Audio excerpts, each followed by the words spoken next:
am going to show you how to plant the small seeds. In this case, this is pineapple mint. One of the reasons I start growing plants like peppers and pineapple mint and other variegated plants from seeds is because whenever I am told that something cannot be done, I try it. And in this case, it worked. Like the case of this variegated pepper, like this plant is very young and you can see a lot of variegation in there already. And I had growing to the points of collecting the fruit, collecting the seeds, and growing my plants again with this variegated pepper highly successfully. Also, I have been successful with pineapple mint that I had growing in my garden, collected the seeds, and now for very few years I keep coming with very few plants are not variegated. Eventually they show some variegation. Most of them become really with white leaves.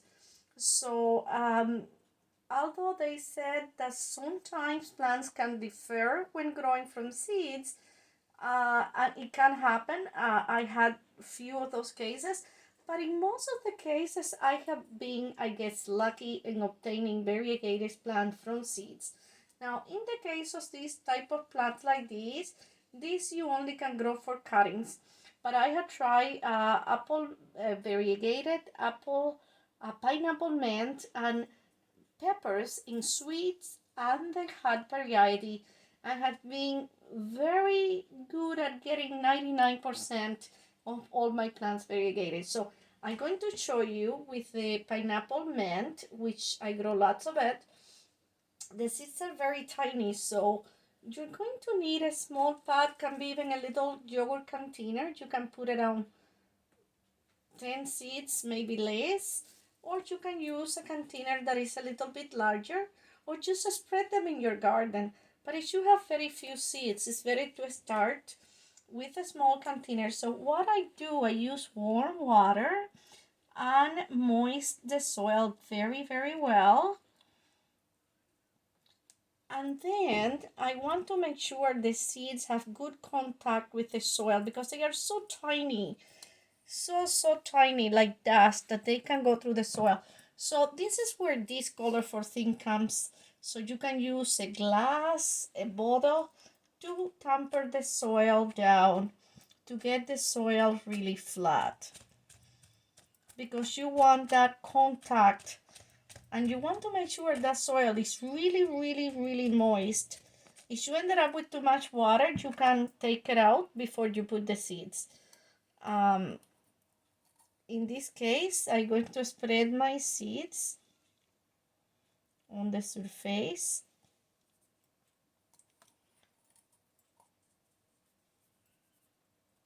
In this case, we put around maybe 15-20 seeds.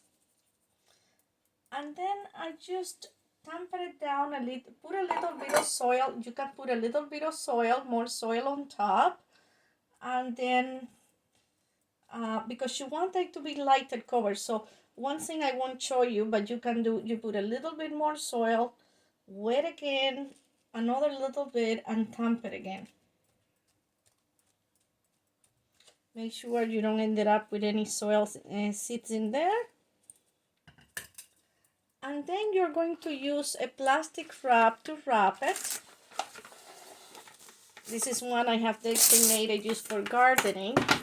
And then you're going to cover it over the top and put an elastic band around it. So that's basically all you have to do. You can leave the elastic band if you want out, but that's basically all you need to do.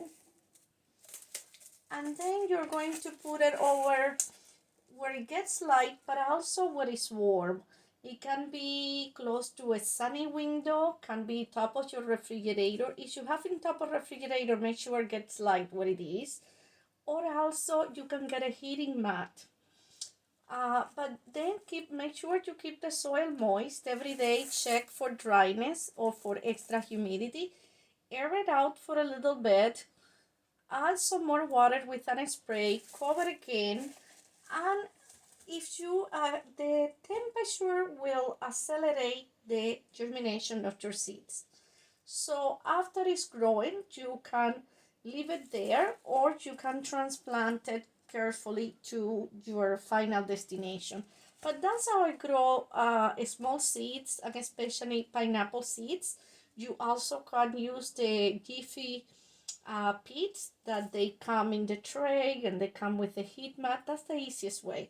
But if you don't have all that, I grow with no troubles using just regular containers. So this is how I grow some of my pineapple variegated pineapple mint, which is a variegated variety, as I collect mainly variegated plants, and they grow very nicely. So welcome to leave me a comment or to ask me any questions. Thank you for watching my video.